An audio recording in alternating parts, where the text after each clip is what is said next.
오늘의 복음은 요한복음 2장 13절에서 25절 말씀입니다.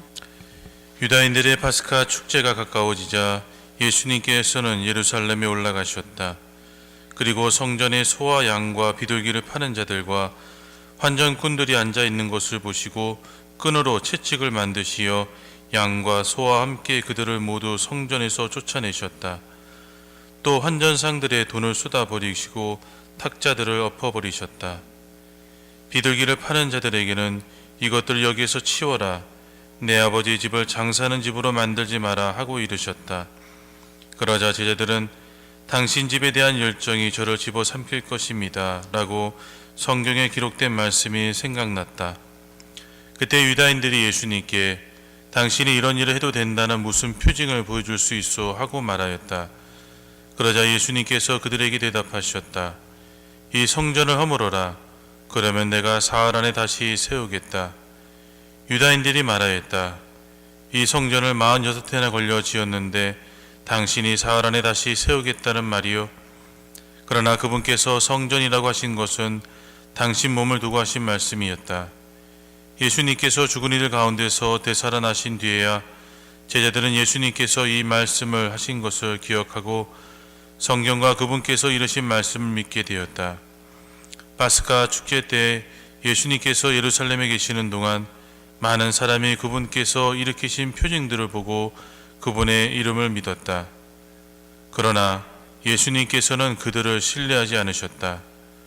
그분께서 모든 사람을 다 알고 계셨기 때문이다. 그분께는 사람에 관하여 누가 증언해 드릴 필요가 없었다. 사실 예수님께서는 사람 속에 들어있는 것까지 알고 계셨다. 주님의 말씀입니다.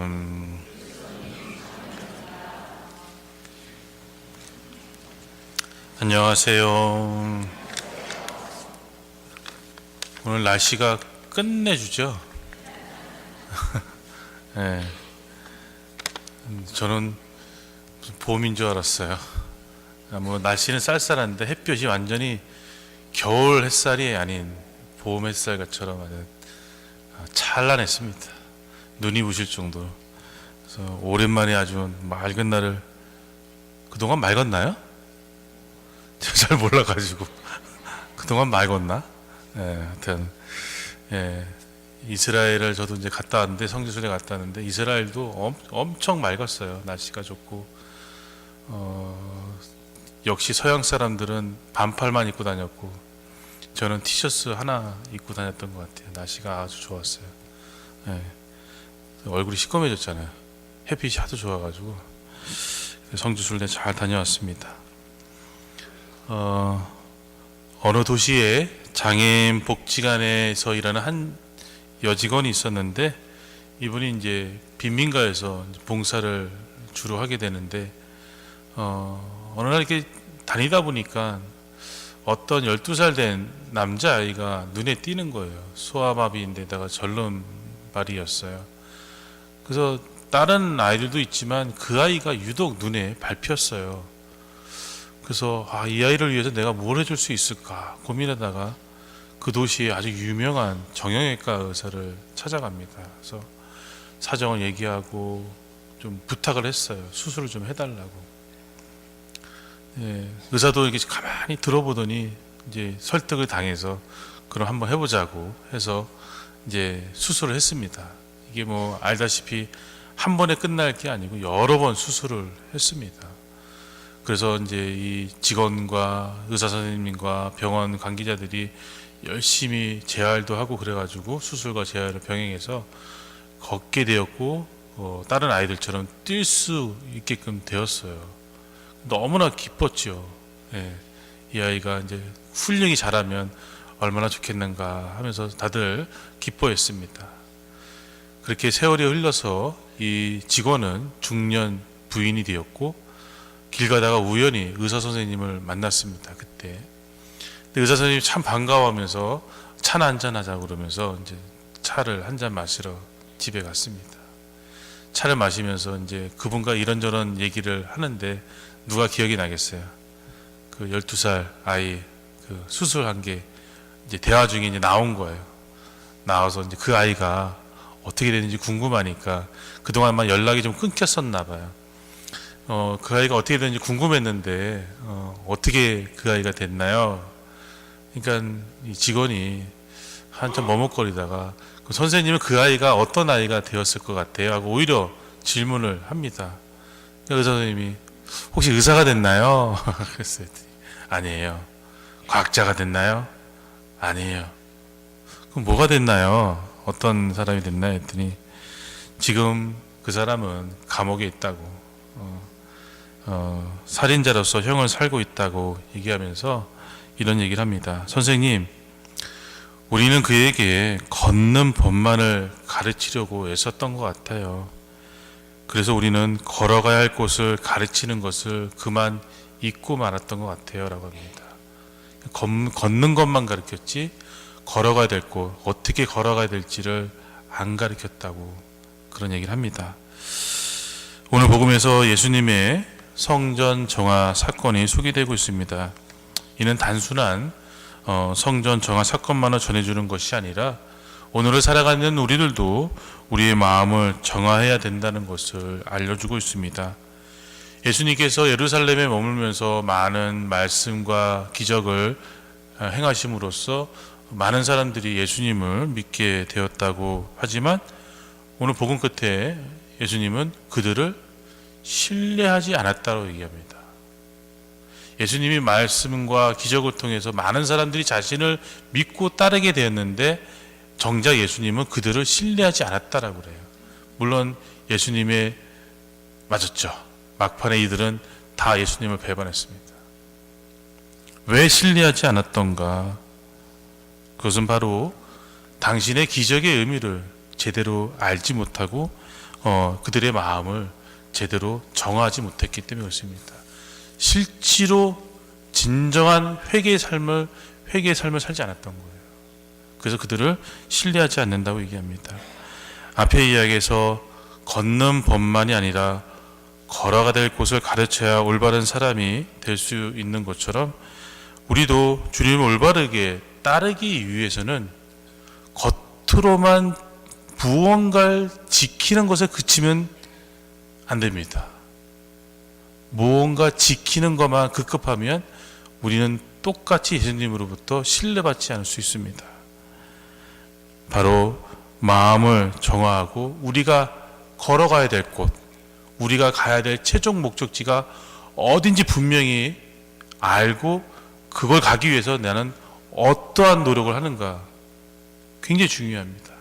예를 들어서 우리가 그냥 주일날 때가 되어서 시간이 되어서 미사 나오고 뭐 때 돼서 판공성사 하라니까 성사 보고 때 돼서 반장 반모임 하라니까 그냥 하고 이렇게 뭔가 남이 시켜서 따라가는 듯한 수동적인 신앙생활, 어떤 규칙이나 규범이 있어서 거기에 따라가기에만 급급한 그런 신앙생활은 바리사일과 율법학자들과 다를 게 없다는 거예요.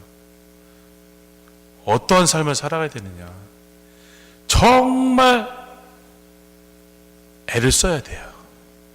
애를 써야 됩니다. 노력해야 돼요. 우리가 가야 될 곳은 하느님 나라예요. 그냥 쉽게 고섭쳐서 따먹을 수 있는 나라가 아닌 거죠. 정말 애를 쓰고 정말 노력해야 가능한 거예요. 물론 우리가 완전한 인간은 아닙니다. 회개했다가도 또 흩어져 가지고 또 잘못을 저지르기도 하고 그렇습니다. 그렇지만 내 목적, 내가 가야 될 그 목적지는 잊지 않고 거기에 가기 위해서 예수님이 우리에게 말씀하신 그 말씀을 내 마음 안에 새기면서 그것을 지키려고 애를 쓰는 그 삶을 우리는 살아야만 하느님으로부터 구원받을 수 있다는 거예요.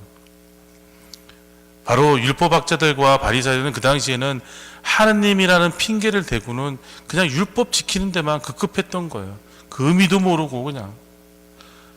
그래서 진정한 의미, 율법의 진정한 의미인 사랑을 예수님이 아무리 얘기해줘도 그들은 받아들이지 않았던 거예요.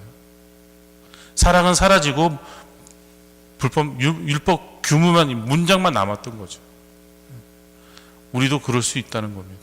우리도 오늘을 살아가는 우리들도 이런 부분은 정말 조심해야 되는 겁니다.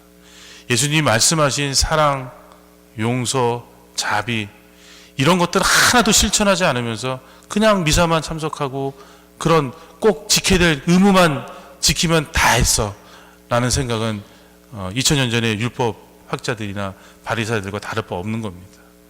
내 마음 안에 내 목적지는 하느님 나라라는 그 목적지를 잃지 않고 예수님이 말씀하신 그 말씀을 내 마음 안에 새기고 그것을 삶 안에서 실천하려고 애를 쓰고 발버둥을 칠 때 그래야 겨우 갈 수 있는 나라예요. 그걸 위해서 우리는 노력해야 됩니다.